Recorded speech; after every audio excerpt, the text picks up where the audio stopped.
Amdjambo Tep, chers toutes et tous, Kémit confirmé, Kémit en évolution, peuple africain du continent et d'ailleurs, afro-descendants amoureux de vos racines africaines, Otep à vous, Ankh Oudja Seneb. Lumière de Mahat est votre émission hebdomadaire dans laquelle votre guide Imhotep, guide du temple Kémit Perankma Adjotia Seta basé à Paris, décortiquera, analysera avec puissance et pertinence les sujets ou questions spirituelles qui me sont posées en longueur de journée par des internautes comme vous, soucieux, désireux d'élévation spirituelle. Avant de commencer, si tu n'es pas abonné à cette chaîne, abonne-toi rapidement, abonnez-vous massivement. Si tu es déjà abonné à cette chaîne, ce qu'on va faire, je vais te demander exceptionnellement de te désabonner et de te réabonner afin de contourner les stratégies de blocage de YouTube qui veut nous empêcher de faire notre travail ancestral de désaliénation, de dézombification culturelle, spirituelle, morale, physique de notre peuple. Ensemble, nous allons réussir cette mission ancestrale en partageant massivement nos émissions, en recrutant également d'autres éveilleurs de conscience comme vous, afin que nous puissions ensemble réussir notre mission. Ankh Oudja Seneb.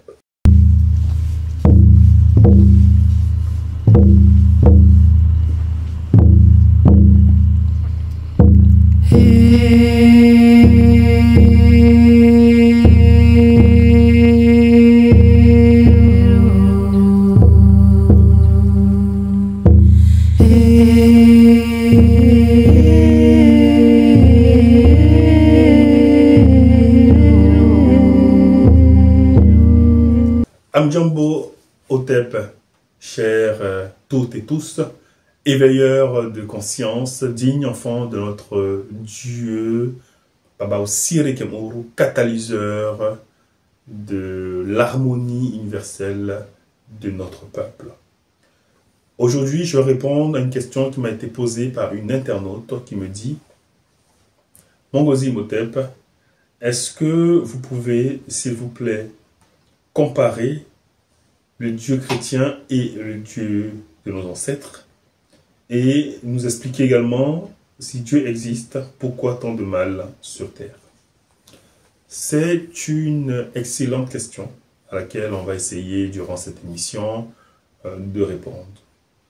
Avant de commencer, il est important de remercier nos ancêtres méritants qui nous donnent les pensées justes, les paroles justes, les actes justes, hachés. Nous disons gratitude à nos Nechiru, que leurs énergies en nous, à l'extérieur de nous également, nous vitalisent et nous permettent dans les bonnes conditions de faire cette émission. Hachés. Par la puissance de la parole sacrée, par la puissance de la lumière divine, que les bénédictions soient hachées.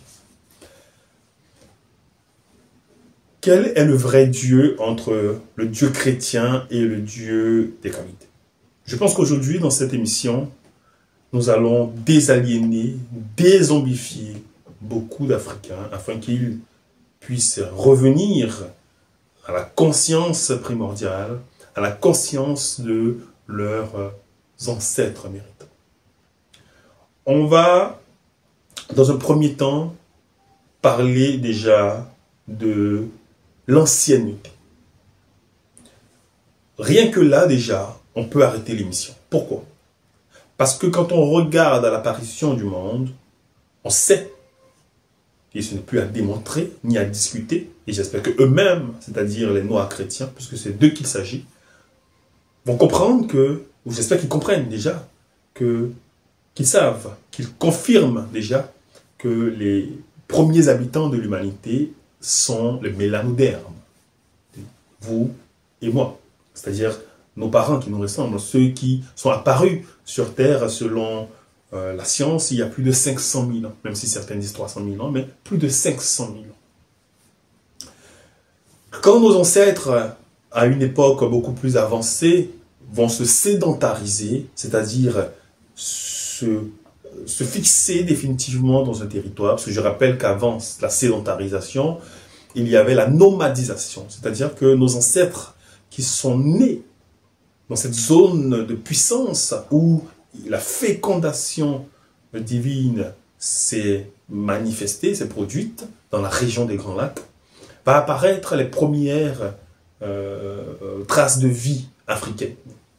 Et puis longtemps plus tard, après les migrations, l'homo sapiens sapiens, c'est-à-dire l'homme évolué qui va s'initier à la science naturelle sur Terre, va décider, dans le but de rester proche des énergies divines, c'est-à-dire l'eau, l'air, le ciel, la terre, il va alors s'établir dans une zone, selon lui, bénite. C'est-à-dire la zone qui est présentée aujourd'hui comme le Soudan. Ce peuple-là va s'appeler le peuple Anou, A-N-O-U, ou A-N-U, le peuple Anou. Et ce n'est que, et cela est confirmé par un égyptologue du nom d'Amélino, qui nous confirme dans ses travaux que ce peuple-là connaissait déjà toute la structure divine qu'on prête à l'Égypte antique. Puisque les Anou, en réalité, sont les ancêtres des Égyptiens. On parle beaucoup du pharaon Narmer. Narmer, on oublie souvent de le dire, était un Anou. Je dis était, mais on va dire est un Anou. Parce que les ancêtres vivent toujours, il faut toujours parler d'eux au présent. Et donc, rien qu'à l'époque de Narmer, qui va mettre en place, ou qui va finaliser le projet Sematawi, il finalise le projet Sematawi au nom tout-puissant, au nom du Dieu tout-puissant Iman. Ça veut dire que déjà, à cette période, à cette époque, le christianisme n'existe pas. Le peuple sémite, par qui le Christ est né, ou en tout cas leur Christ est né, n'existe pas. Les Arabes non plus n'existent pas. Et donc, ni Yahvé, ni tout ce qu'il y a autour du Dieu chrétien et musulman n'existe. Mais Imana existe. Nos ancêtres parlent déjà d'Imana, le Dieu suprême. Nos ancêtres parlent déjà de la Mahat, la structure qui établit et qui maintient l'harmonie cosmique. Nos ancêtres parlent déjà de Tefnout, divinité qui est présentée comme la déesse de l'eau, qui, elle, est celle qui va enfanter, qui va garder en elle, qui va faire ressortir la souche, pour ne pas dire la source de notre âme. Ah oui. Et donc là, déjà, on parle déjà du Dieu africain, Iman. Et cette époque-là, quand je prends déjà l'époque Narmer, on est à moins 4000. Certains disent moins 3000 et quelques, mais moins 4000. Et bien avant Narmer, les parents de Narmer, les ancêtres de Narmer. Si je veux parler de la royauté, on va parler des Shepshuor, les suivants, ils disent suivants d'Horus, mais en réalité les suivants des Roues. Ces dirigeants-là qui étaient présentés, qualifiés comme des gens à la fois humains et divins. Et qui agissaient au nom de Baba Eru.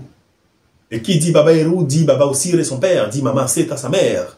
Et qui dit Baba Osire, Mama Seta dit ses parents, leurs parents, eux et leurs grands-parents, les divinités de la création, qui eux-mêmes, avec leur père et mère, Imana, le Dieu créateur. Donc déjà, en termes d'historicité, en termes d'ancienneté, le Dieu chrétien est largement inexistant face au Dieu kamite.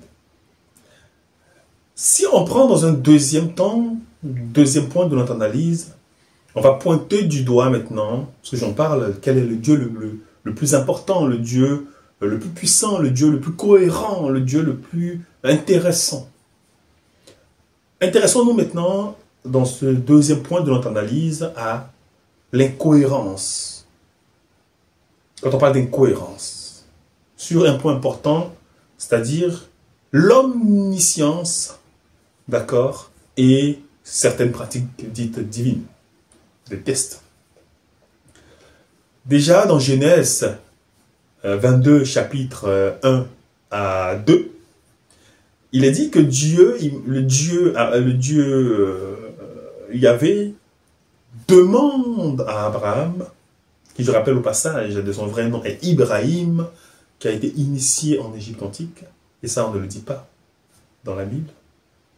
Donc Abraham est d'où ce nom Abraham, qui est un nom kamite, qui n'est pas un nom sémite, c'est-à-dire qui n'est pas un nom chrétien, qui n'est pas un nom musulman, qui n'est pas un nom juif, c'est un nom africain, qui veut dire Dieu est dans le cœur de cet initié. Et donc, Yahvé va demander à Ibrahim, qui est son vrai nom, Ibrahim, de sacrifier son fils en réalité pour le tester. C'est ce qui est dit dans la Bible. Mais la question est la suivante. Si Yahvé est omniscient, comme on le dit, omnipotent, omniprésent, tous les omnis, cela veut dire qu'il sait déjà, il connaît déjà le cœur d'Ibrahim. Il connaît déjà les intentions d'Ibrahim. Alors, pourquoi, dites-le moi, aura-t-il besoin, ou a-t-il besoin de le tester? On assiste là à une mise à l'épreuve insupportable et clairement, disons-le, inutile. Une mise en œuvre cruelle, on peut même se le permettre de le dire, cruelle. Parce que qui, et ceux qui ont un enfant peuvent en témoigner, dès qu'un enfant se blesse, dès que notre enfant se blesse, on le ressent dans notre profondeur. Quel parent, quelle mère, quel père va poser son enfant sur un autel, même si Iman nous le demande, on aura du mal à le faire. Mais heureusement, notre Dieu n'est pas un Dieu vicieux. N'est pas un Dieu vicieux. Puisqu'il Yahvé sait, connaît la sincérité d'Ibrahim, pas besoin de le tester, de la pire des manières, de le traumatiser. Puisque cela va créer un trauma pour Ibrahim et un trauma pour l'enfant. Il n'a pas besoin de le faire. Mais quand on regarde dans notre Dieu, le Dieu Kamite, le Dieu Iman, il n'a pas eu besoin d'éprouver la fidélité de nos ancêtres, pas du tout. Il n'a pas eu besoin de traumatiser nos ancêtres pour que ces derniers puissent le glorifier. Non. La preuve, dans la fonction du panthéon de nos ancêtres, c'est-à-dire dans le fonctionnement de nos divinités, Imana est éloigné des humains. Il ne s'occupe pas de nos affaires. Il n'est pas là pour nous tester ou pas nous tester. Il ne s'occupe pas de nos affaires. Son travail a été de mettre en place les structures de la création du monde et les éléments pouvant permettre, avec nos actions bien évidemment, le maintien de ce monde dans un équilibre cosmique. C'est tout. Imana n'intervient plus. Notre Dieu n'intervient plus dans les relations humaines. Il n'a pas besoin qu'on le glorifie. Mais nos ancêtres nous ont demandé de le faire par gratitude. Car la gratitude est une action qui produit des bons fruits. Tout simplement. Alors, quel est ce Dieu vicieux? Quel est ce Dieu vicieux? Allons dans un troisième élément de notre analyse et parlons ensemble de la partialité et l'exclusivité divine.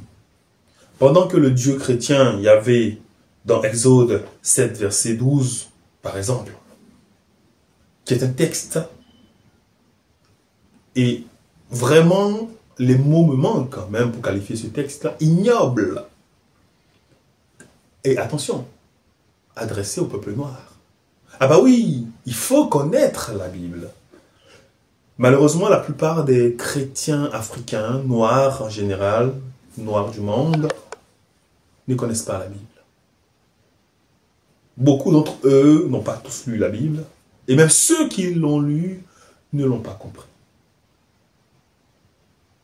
Puisqu'on leur dit, ne cherchez pas à comprendre, ne soyez pas comme des pharisiens pour chercher à comprendre le pourquoi du comment. Lisez comme ça et croyez. Même souvent on leur dit même, c'est écrit dans leur Bible, croyez sans avoir vu.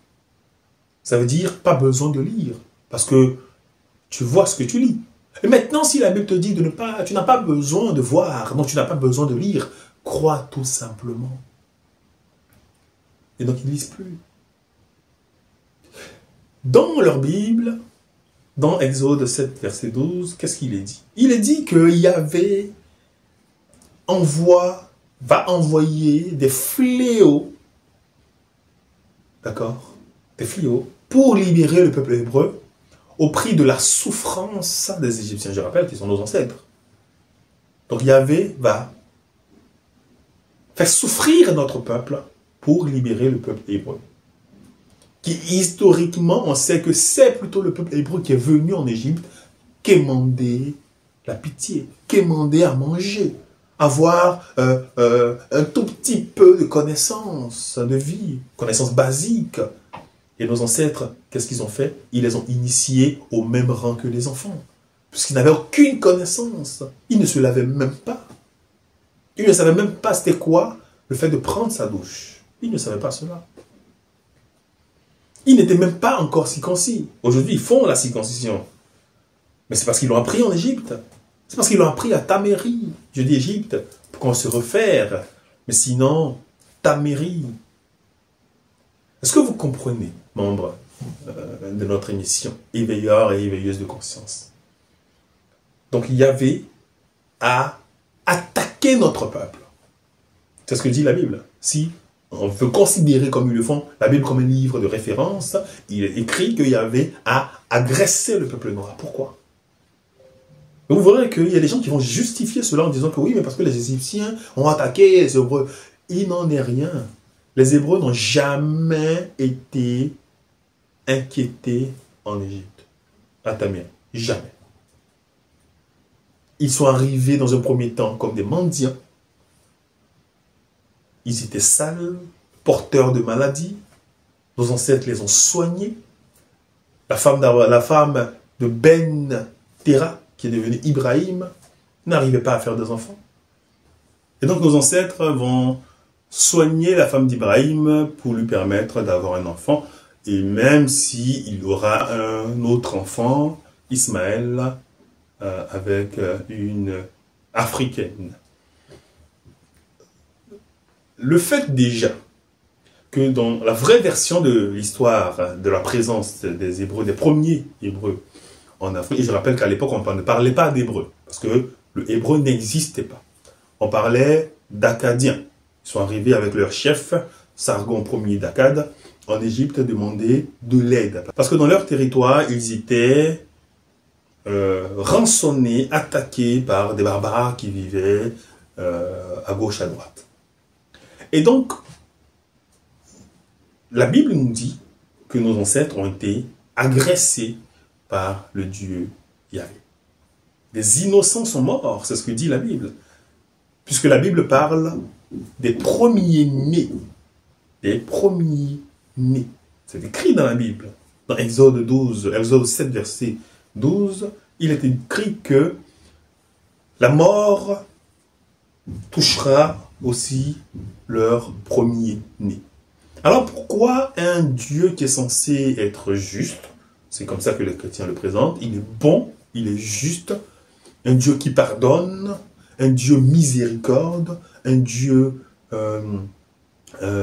qui est amour, va détruire un peuple, et pire encore des nouveau-nés. Sachant que les nouveau-nés n'ont rien demandé à personne, ils sont innocents, ils n'ont rien à voir avec la supposée accusation qu'on a pu donner à notre peuple, d'accord, en disant que notre peuple avait maltraité les Égyptiens.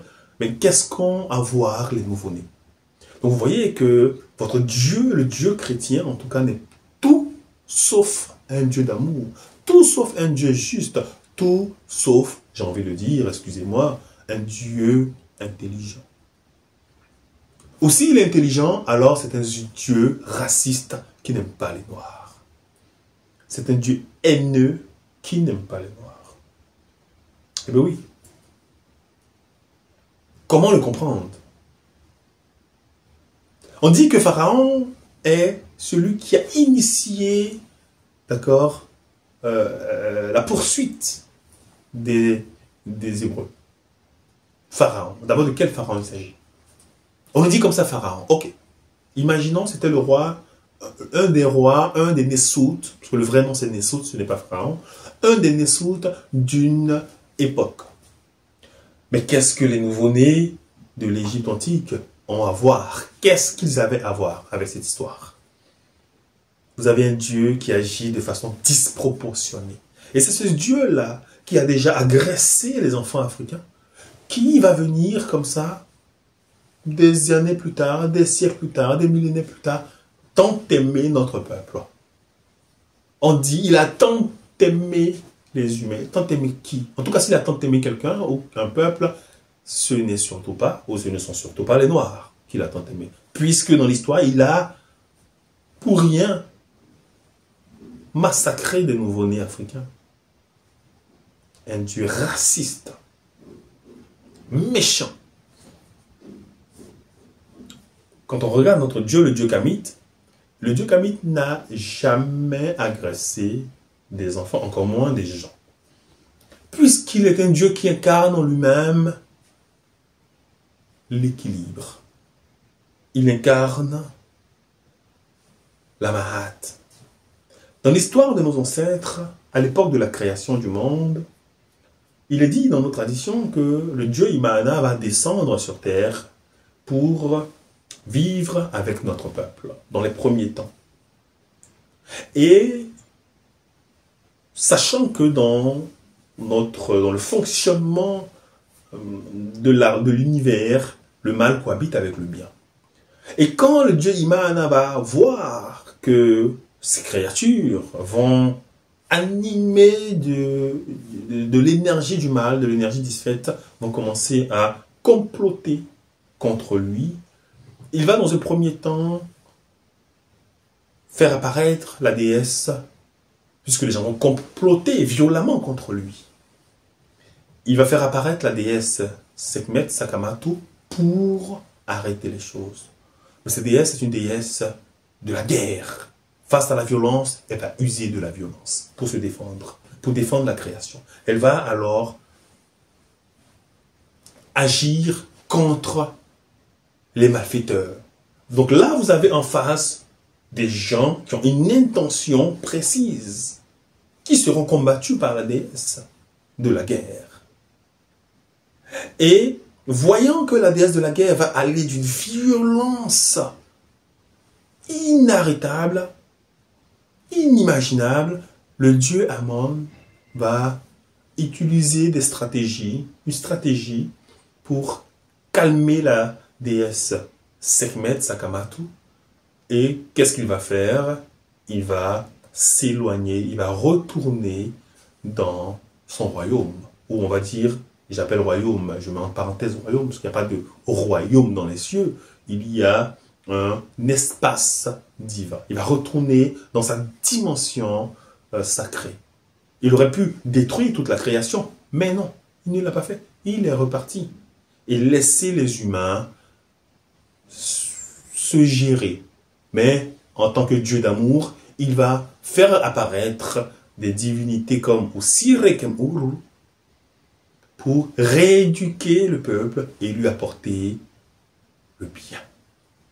En tant que Dieu incarnant le bien. Voici la différence déjà entre Imahana et ce Dieu génocidaire qui est Yahvé. Comment les Noirs peuvent croire en ce Dieu? Il est peut-être bon pour son peuple, mais il n'est surtout pas bon pour le nôtre. Il faut être clair avec ça. Il est surtout bon pour les autres, mais pas pour les Noirs, puisqu'il a déjà détruit les Noirs.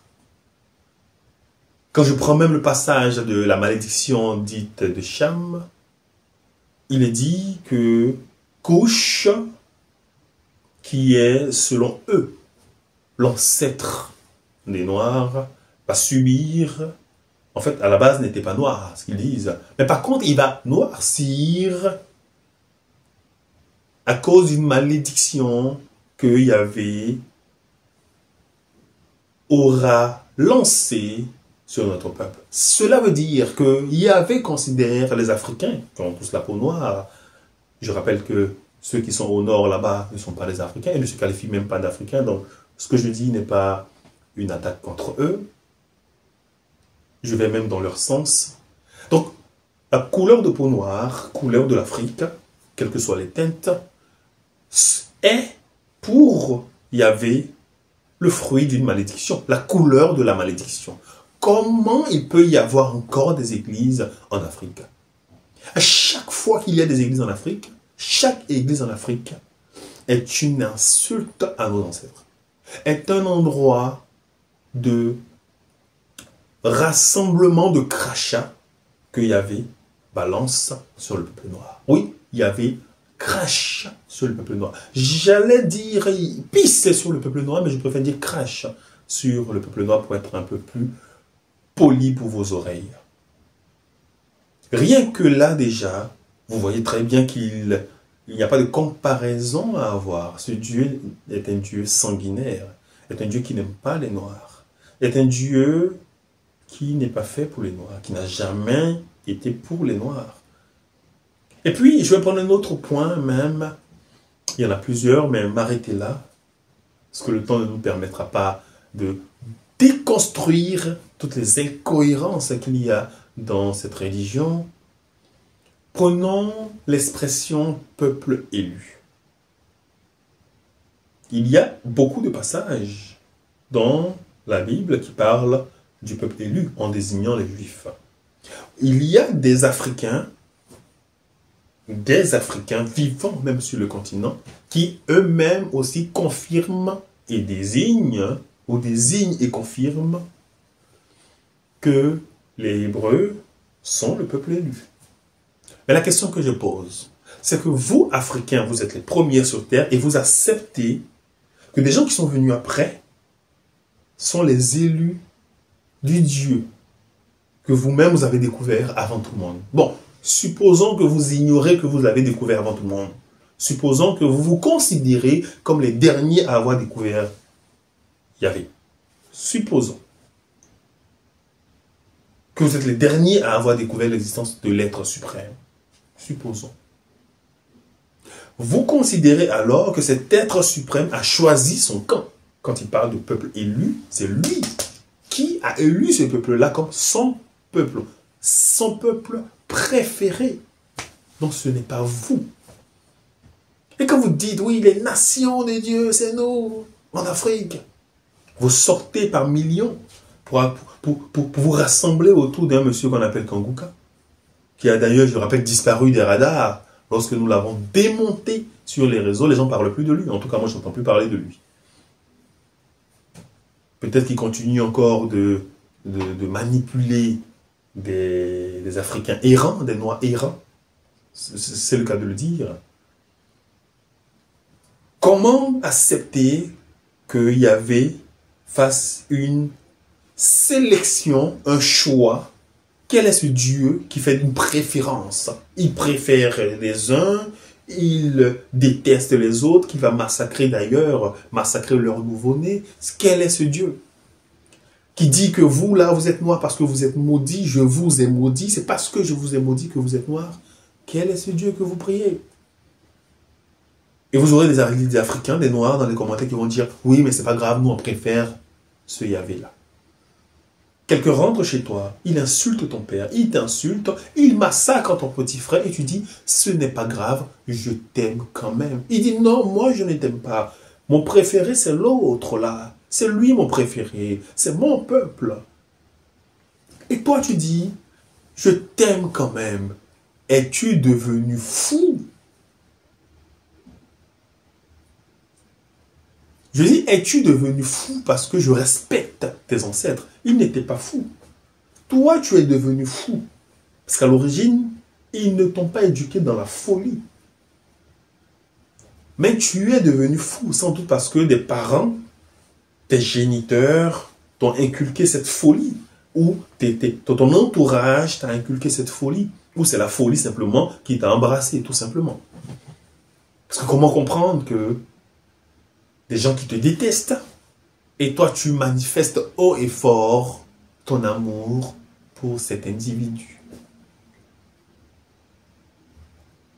Alors, écoute, c'est possible, tu dois le comprendre, tu dois le savoir, c'est possible de sortir de ces religions. J'ai été comme toi dans ces religions quand j'étais plus jeune, au collège, au lycée. J'ai été dans ces religions. Et même dans ma première année d'études supérieures, j'étais encore chrétien.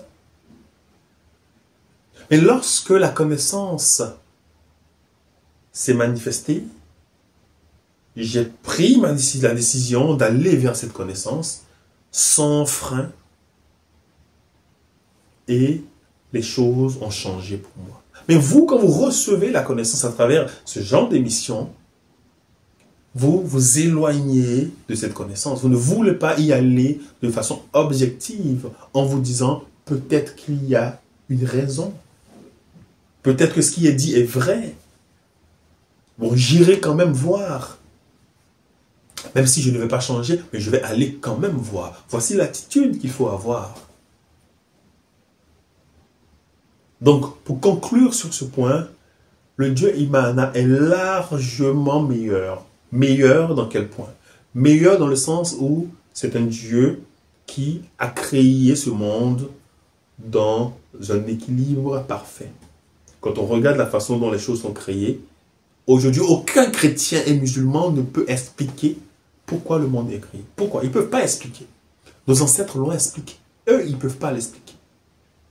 Je mets quiconque au défi de nous dire dans les commentaires, quiconque chrétien musulman, pourquoi le monde a été créé. Ils ne peuvent pas nous dire. Nous, nous le savons.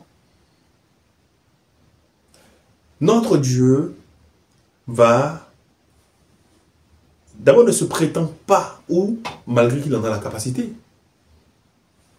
c'est que les humains respectent les lois de l'univers, les lois de l'équilibre, qui sont des lois de complémentarité, d'équilibre entre le bien et le mal. Donc on a le bien et le mal en nous.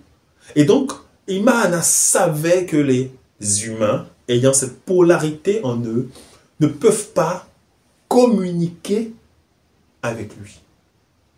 Alors qu'est-ce qu'il va faire? Il va faire sortir de lui des divinités qu'on appelle Netiru, qui eux ont accès ou ont la possibilité de se manifester à nous.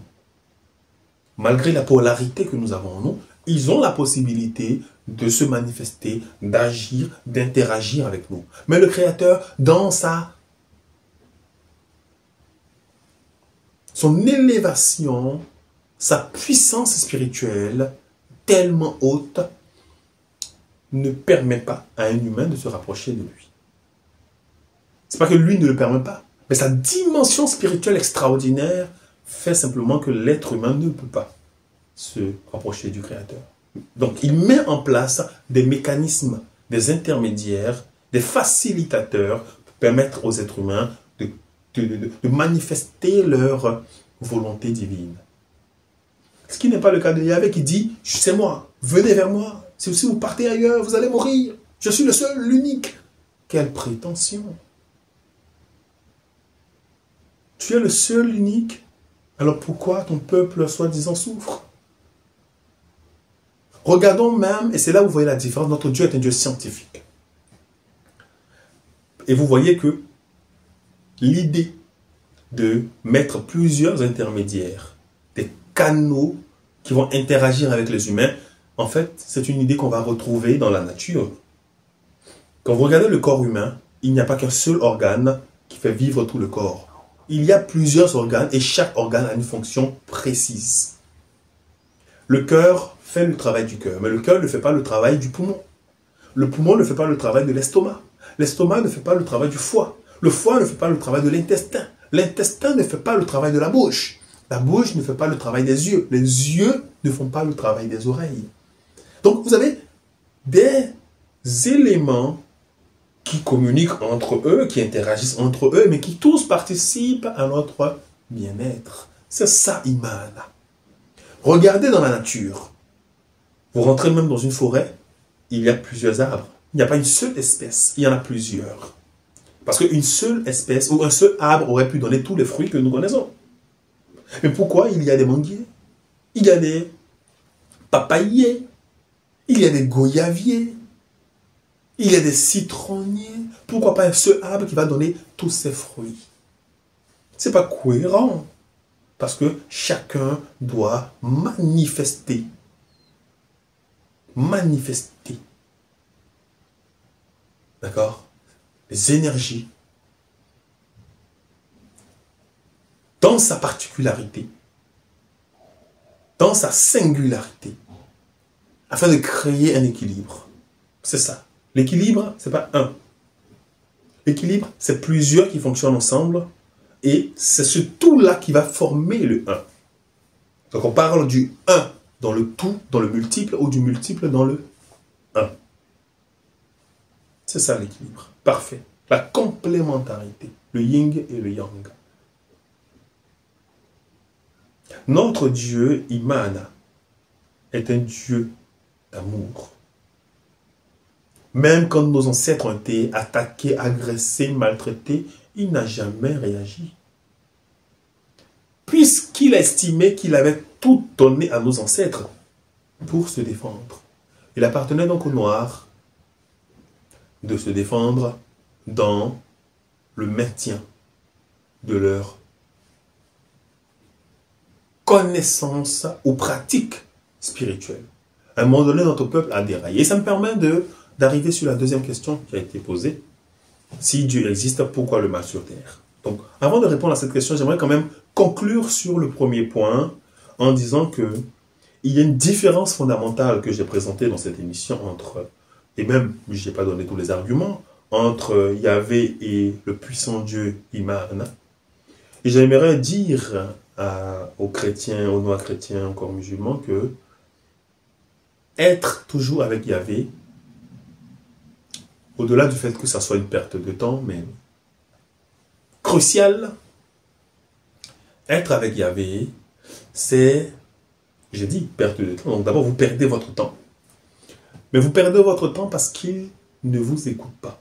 Il a élu un peuple. Il est là que pour ce peuple-là. Moi, je vois beaucoup d'Africains, beaucoup de Noirs en général, sur leur profil, sur les réseaux sociaux, mettre le drapeau d'Israël. Ils sont fiers. Certains se disent qu'ils sont les Israélites. Il y a des gens au Congo qui disent qu'ils sont les premiers Hébreux, les gens même en Côte d'Ivoire qui disent qu'ils sont les premiers Hébreux, les gens au Cameroun qui disent... Oh, enfin, folie. Mais il a dit, c'est pas vous. Et c'est pour ça que même chez eux, là-bas, ils disent qu'un Noir ne peut pas être un Hébreu. C'est pas possible, puisque leurs textes sont clairs.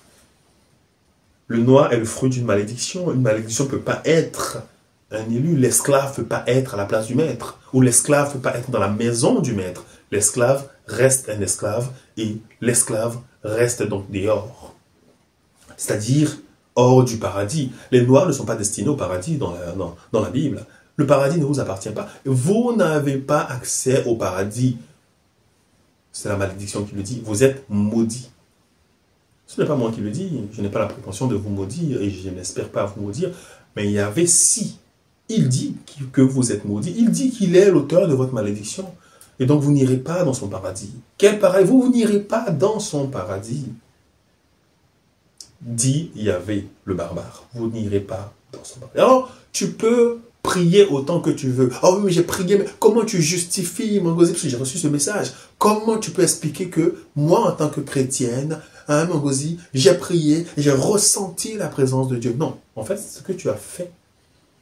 Et c'est ce qui mélange ou trompe beaucoup d'Africains chrétiens ou musulmans. Et je vais faire une émission spéciale où je vais expliquer cela. En fait, là, pour aller rapidement, ce qui se passe, c'est que eux ont copié nos ancêtres sur les codes à pratiquer afin de faire ressortir ou à faire en sorte que les éléments métaphysiques, des éléments, on va dire, pour faire simple, spirituels, qui sont en nous, communiquent avec les éléments extérieurs. Donc cette interconnexion va faire des effets. Soit il y aura des trans. Les trans, par exemple, c'est la volonté, le désir de communication d'une entité à un humain ou par un humain. D'accord? C'est ça la transe. Oui, oui, il est tombé en transe. Pourquoi on a prié? Il est tombé en transe. Il a donné des messages. C'est Dieu. Non, ce n'est pas Dieu. La transe, c'est une volonté de communication, d'entrer en communication. Ça peut être par un ancêtre, ça peut être par un esprit, ça peut être par un génie. C'est ça, la transe. C'est pas une question de, c'est pas une question de Yahvé ou de Jésus, non. Donc, ne regardez pas ces points, ces éléments, on va dire, métaphysiques, pour attribuer ça à Yahvé. Ça existait bien avant les Hébreux. Donc, ça n'a rien à voir avec lui. Nos ancêtres avaient déjà expérimenté cela. Oui, mais j'ai prié, j'ai vu quelqu'un, j'ai vu une ombre, j'ai vu une lumière. Nos ancêtres avaient déjà expérimenté ça. Ça n'a rien à voir avec les chrétiens. C'est des mécanismes de communion et de communication spirituelle, tout simplement. Le fait que tu pries, que tu fermes tes yeux et que tu te concentres, ce n'est pas une pratique chrétienne, c'est une pratique kamite. Parce que nos ancêtres le faisaient. Il y a même des iconographies, des photos où on voit nos ancêtres fléchir genoux, croiser les bras comme ça, devant des entités divines.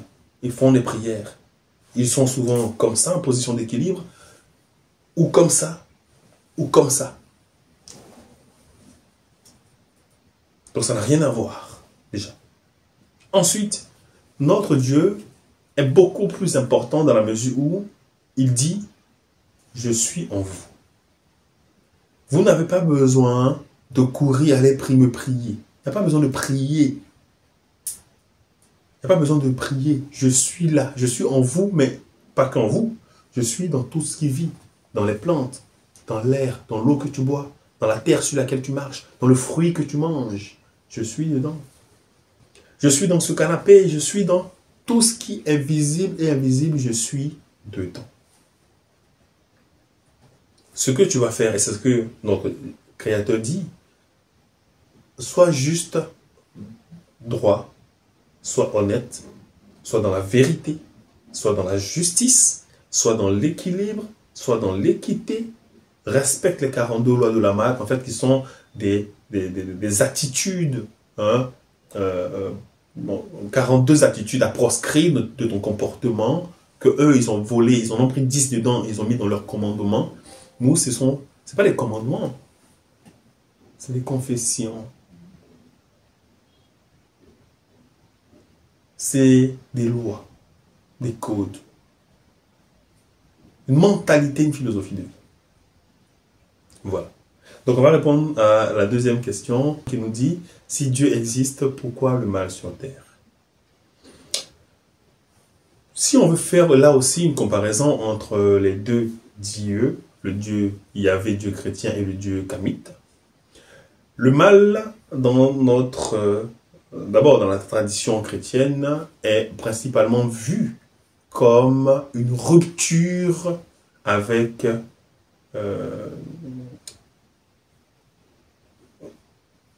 le chrétien. C'est-à-dire que quand on est chrétien, on ne doit pas faire le mal. On doit s'éloigner du mal. On doit rejeter le mal. Le mal n'existe pas et ne doit pas exister quand on est chrétien. Parce que quand on parle déjà à l'origine du mal, au niveau de ce qu'on appelle le péché originel dans Genèse 3, qu'est-ce qu'il est dit? Il est dit que le mal est rentré dans le monde lorsque Adam et Ève vont désobéir à Dieu. Voici comment le mal est rentré dans le monde. Mais que disent nos textes? Nos textes nous disent que le mal existait déjà. Et que le mal fait partie même de la création. Lorsque le Créateur Imman va décider d'entamer le processus de création, il va faire face tout de suite au principe du mal. Mais le principe du mal chez nous n'est pas un péché originel, n'est pas dû à quelque chose, ou n'est pas arrivé parce qu'il y a eu quelque chose qui l'a déclenché. Non. Le mal, pour nous, ce n'est pas cela. Le mal, pour nous, c'est une énergie contraire au bien, certes, mais nécessaire pour que le bien puisse avancer, pour que le bien puisse évoluer. Parce que si tu n'as pas le contraire d'une chose, tu ne peux pas qualifier cette chose ou même la différencier si elle n'a pas d'opposé ou si elle n'a pas de contraire. Ça n'a aucun sens. Quand on parle du bien, c'est parce qu'il y a le mal. On ne peut pas parler du bien si le mal n'a jamais existé. alors on va appeler le bien autre chose, même pas le bien. C'est scientifique, c'est simplement de la réflexion, simplement de la logique. Si tu dis que ce téléphone est noir, que cet écran est noir, c'est parce que tu connais d'autres couleurs différentes du noir qui te permettent de définir cette couleur comme étant le noir. Sinon, s'il n'y avait aucune couleur, et puis si nous tous nous étions dans le noir, tu n'aurais pas dit que la couleur de cet écran est noire. Tu n'aurais pas dit que la couleur de cet écran est noire. Si l'espace dans lequel je suis était noir comme ce micro, tu n'aurais pas dit. Parce que si je mets ce micro à côté du téléphone, tu ne vois pas la différence au niveau de la couleur du micro et de la couleur de l'écran. Tu ne verrais pas la différence. Mais si j'enlève cela et que tu vois d'autres couleurs, tu pourras marquer la différence. Donc ça n'a aucun sens de dire que le péché ou le mal est intervenu parce que Adam ceci, parce que Adam cela. Puisque, selon eux, c'est la désobéissance. Donc encore, on accuse. Mais c'est qui ce Dieu? Un Dieu qui ne porte pas ses couilles. Un Dieu qui est toujours en train d'accuser les humains. Tu crées quelqu'un, tu dis que tu es omniprésent, tu es omniscient. Donc tu sais qu'il va être tenté. Donc toi-même, tu crées quelqu'un. Tu lui mets une femme. Tu sais que cette femme-là va aller manger la pomme, mais tu la fais venir à l'existence. Et quand tu l'as fait venir à l'existence, on dit que c'est parce que tu aimes Adam, tu ne voulais pas le voir seul, le pauvre Adam. Mais pourquoi il est seul? Je vais lui donner une femme. Mais en tant qu'omniscient, tu sais que cette femme, elle va apporter le péché. Mais tu ne dis pas à Adam, non, je ne peux pas t'envoyer cette femme, puisqu'elle va apporter le péché. Et le péché va détruire le monde. Je ne peux pas t'envoyer cette femme. Tu dis à Adam, ben, je vais t'envoyer cette femme. Parce que je t'aime. En plus, on a un Dieu vicieux. Et lorsque la femme que ce Dieu a fait apparaître va pécher, et donc va faire apparaître le péché par son envie d'avoir la connaissance, puisqu'on dit, ce fruit est le fruit de la connaissance. Si tu le manges, alors tu vas percer le mystère de la connaissance. Mais on dit que l'être humain a besoin. Pourquoi vous allez à l'école alors si vous n'avez pas besoin de connaissances? Restez à la maison, faites comme les musulmans, ou certains musulmans, faites l'école coranique. N'allez pas à l'école. Restez à la maison puisque la Bible vous dit de ne pas chercher la connaissance. Lisez que la Bible du matin, midi et soir, n'allez pas à l'école. Qu'est-ce que vous partez chercher à l'école? Quelle connaissance allez-vous chercher à l'école? Puisque la Bible interdit la connaissance. Le fruit de la connaissance. La même femme qui va faire apparaître, à cause de cette femme, il va détruire le monde. Il va détruire, soi-disant, Sodome et Gomorrhe. Il va mettre le déluge qui va anéantir toute la création. Il va en sauver quelques-uns, quelques éléments. Il va garder qu'une seule famille humaine. Ça veut dire que si l'Afrique est considérée comme le berceau de l'humanité, à l'époque du déluge, il y avait à tuer tous les Africains. Ah ben oui, parce que quand Noé montre dans l'arche qui porte son nom, au passage, on n'a jamais vu les traces de cette arche, mais je rappelle que les bateaux égyptiens de l'époque de Ramsès, de l'époque, existent encore, on les voit encore. Mais c'est une parenthèse que je referme. Donc, soyons factuels. Yahvé décide de détruire tout le monde à cause du péché. Péché que lui-même a créé, puisqu'il va créer une femme, parce que c'est lui qui va créer la conscience de cette femme, la conscience de cette femme, l'intelligence de cette femme. Cette femme va aller manger, simplement manger, parce qu'elle a mangé. Mais regardez le vice de Yahvé. Il va mettre la connaissance là dans une pomme. Quel est ce monsieur-là que les Noirs... Mais vous ne voyez pas qu'il y a une folie? Un monsieur qui va mettre quelque chose de très important. Un secret. Il va dire, ce secret-là, si vous le touchez, c'est le chaos. Mais qu'est-ce qu'il va faire? Il va mettre dans un arbre qui est devant Adam et sa femme, et il va le mettre, ce secret, dans une pomme. Une pomme qui est bien juteuse. Il va mettre ce secret dedans. est-ce qu'on n'a pas affaire à un pervers? Comme disent les Ivoiriens, c'est pas un pervers qui est là. Ah, moi je le dis, celui-là c'est pire qu'un pervers. C'est pire qu'un pervers. Comment vous voulez? C'est qui ce monsieur? Il est pervers, mais dans une perversité qui ne dit pas son nom. Et lorsque Ève, encouragée par les instincts, par les sentiments naturels, l'envie de manger, c'est naturel, on a faim, l'envie de manger, puisque la connaissance aurait pu être cachée dans un arbre qui est très éloigné, cachée dans une pierre, cachée quelque part, de façon inaccessible. S'il aimait tant l'humanité, il n'aime pas l'humanité. C'est un Dieu qui n'aime pas les humains, c'est un Dieu qui n'aime pas tout court. Il ne sait pas ce que c'est que l'amour. C'est un Dieu maudit, qui ne sait pas ce que c'est que l'amour. Il n'a pas de cœur. Il va faire le déluge, et derrière, ce déluge-là va anéantir. Puisque dans la Bible, on dit que c'est une seule famille qui a été sauvée. Évidemment, une famille de son peuple qui va être sauvée. Ça veut dire que le continent africain qui existait depuis longtemps a été décimé, a été inondé. Tous ceux qui y vivaient, les animaux qui n'ont rien fait, les animaux qui vivaient en Afrique, qui n'ont rien fait, sont tous morts alors. Puisqu'on lui a dit de prendre une espèce ou un élément de chaque espèce. C'est ce qu'on lui a dit. Donc on suppose que, parce qu'on sait que au Moyen-Orient, il n'y a pas de lion. Il n'y a pas de lion dans cette zone-là. Il n'y a pas de lion. On sait qu'il n'y a pas de singes. Il n'y a pas ces espèces-là dans leur zone chaude-là. Il n'y a pas ça là-bas. Les poissons qui ne vivent que dans les eaux douces, il n'y en a pas chez eux. Les animaux marins, les animaux de la forêt tropicale, il n'y a pas de forêt tropicale chez eux. Donc, il a décimé tout le monde. Mais bon, supposons qu'il a pris un élément, donc il a voyagé où ces éléments sont arrivés à lui. Il a été puissant, ok.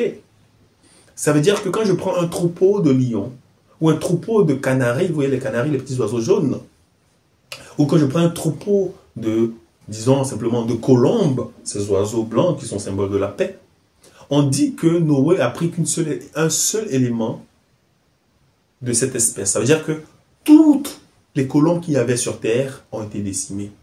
Et ils n'ont gardé qu'un seul couple de colombes pour qu'ils puissent s'accoupler plus tard.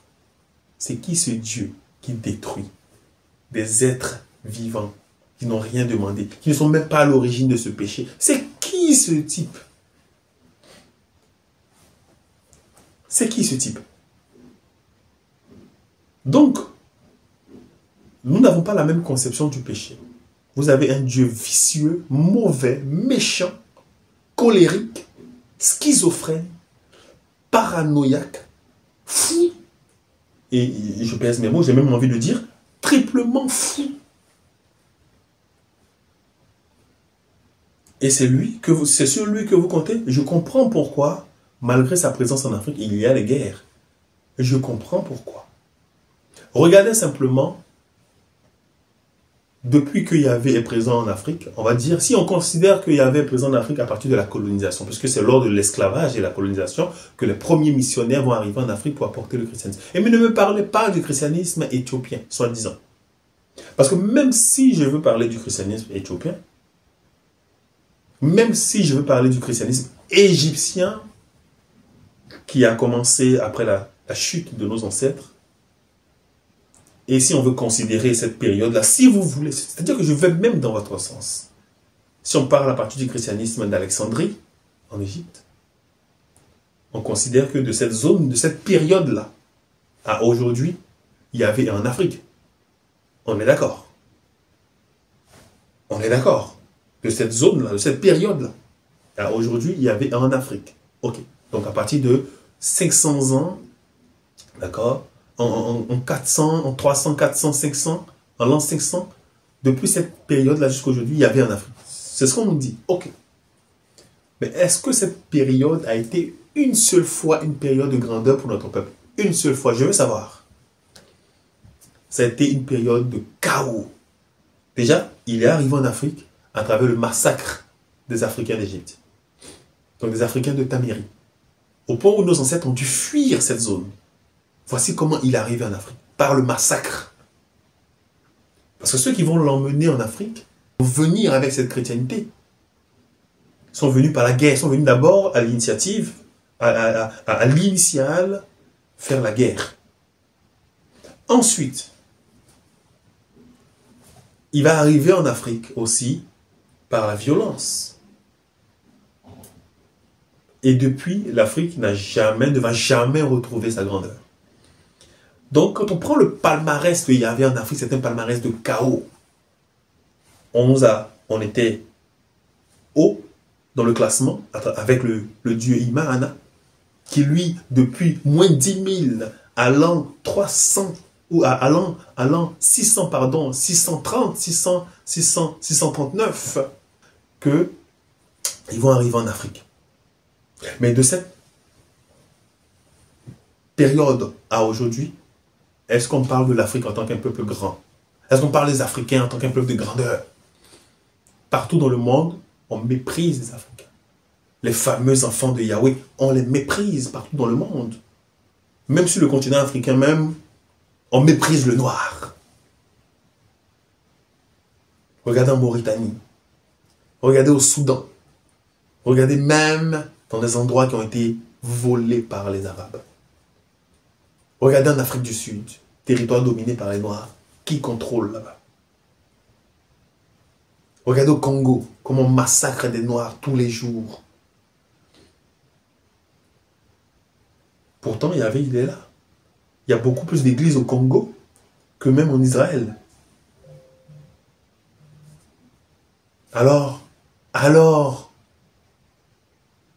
donc, comparaison n'est pas raison, mais oui, comparaison dans ce cas est raison. Le palmarès de Iman en Afrique était un palmarès de gloire. Notre peuple, depuis 500 000 ans à aujourd'hui, si je veux prendre la période, on va dire, de la vie, la période de l'être humain comme vous et moi, depuis moins 20 000 à moins 600, de moins 20 000 à 632, notre peuple était dans la grandeur. Calculez vous-même, de moins 20 000 à 632, notre peuple était dans la grandeur. Dans la grandeur. Dans la grandeur. De 700 ou 600 à aujourd'hui, notre peuple est dans la décadence. Donc, lequel des dieux est le meilleur en Afrique? Est le meilleur pour les Noirs? Lequel? Et puis, pourquoi le mal existe? Le mal doit exister.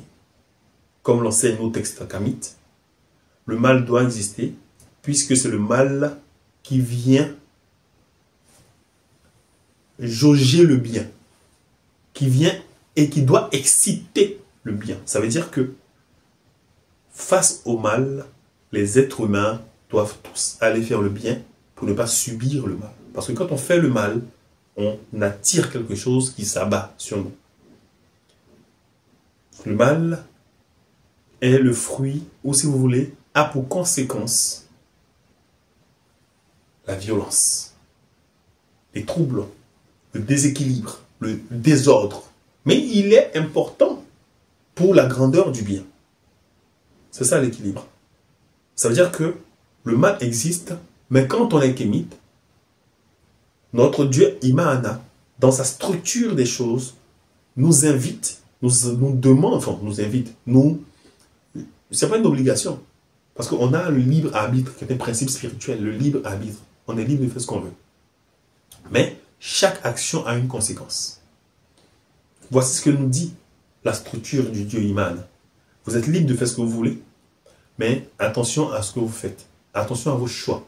Choisissez le bien plutôt que le mal. Parce que si vous faites le mal, ça veut dire que le mal, il est là, le bien, il est là. Si le mal est dominant chez vous, alors vous allez être le chaos, être dans le chaos, et vous allez transmettre le chaos. Mais si par contre le bien est supérieur au mal, qui existe, qui est là, alors vous allez faire que du bien. Vous allez ramener la lumière en vous. Votre lumière va éclairer, pas éblouir, éclairer tout autour de vous. Voici ce que nous dit le Dieu Imahana, tout simplement. Donc à partir de là, le noir doit avoir une compréhension différente du bien et du mal. Totalement différente. Voilà, j'espère que mon analyse durant cette période que nous avons passée ensemble, éveilleurs et éveilleuses de conscience que vous êtes, vous avez compris beaucoup de choses que vous allez, je l'espère, relayer, partager autour de vous, afin de permettre à d'autres personnes de se désaliéner, de se dézombifier, et donc, peuple kamite, de revenir à la raison, j'allais dire, revenir à la maison. Et pour cela, venez vous initier, venez faire votre initiation avec le temple Kemet Père Ankh Maharaja Seta, qui vous met en place, vous a mis en place une structure d'initiation, une école initiatique qui est appelée l'école initiatique Père Ankh Maharaja Seta, et qui vous permettra, entre autres, d'assister à nos cultes Kemet, d'être dans, après cette connaissance spirituelle que vous allez acquérir, d'accord, jour après jour, d'être dans la pratique spirituelle, afin de vous rapprocher le plus et le mieux de notre Dieu créateur Baba Imana à travers le fait de faire ressortir de vous la puissance spirituelle. Voilà, tout simplement. Voilà, j'espère qu'on a passé un bon moment ensemble quand même, je l'espère, et que la connaissance soit en Kuja Seneb, en Kuja Seneb, en Kuja Seneb. Ah, chez.